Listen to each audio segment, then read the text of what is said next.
नमस्कार. माझं नाव आराध्य विष्कराव आणि मी इयत्ता 8वीत शिकतो आणि माझ्या अनुभवाचं नाव आहे यश अपयश.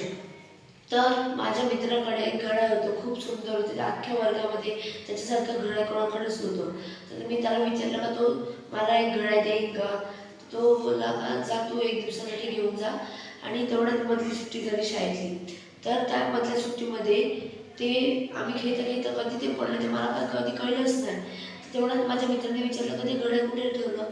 तर मी सांगितलं मला माहिती नाही, माझ्या हातातच होतं. ते मधल्या सुट्टीमध्ये कधी पडलं ते मला काही कळलंच नाही. तर माझा मित्र बोलला का मी 10 दिवस येतो, मला तो आणून द्यायचं, त्यानंतर मी तुझ्याशी बोलणार नाही. आणि त्या आईबाबांचं नाव सांगेल.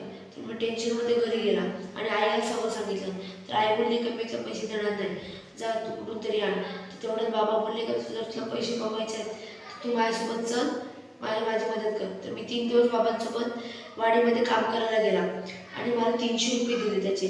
आणि मी घरी येताना एका बाईचं सामान पडलं. एका दुकानातलं सामान पडलं. ती बाई खूप गरीब होती. तर मी ते उचलून दिलं आणि ती मला पैसे देत होते तर मी घेतले नाही. तर त्याच्या दुसऱ्या दिवशी मी परत बाबांसोबत झेंडूची फुलं विकायला गेला आणि त्याचे मला 300 रुपये दिले आणि माझ्याकडे 600 रुपये झाले. आणि त्याच्यानंतर मी त्या दुकानात गेला ते घड्याळ घेतलं आणि मित्राला देऊन टाकलं.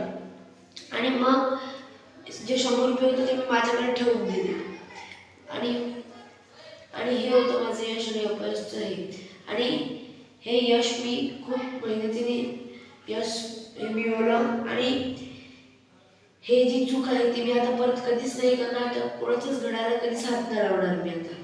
आणि हे बोलून मी माझं बोलणं संपवलं.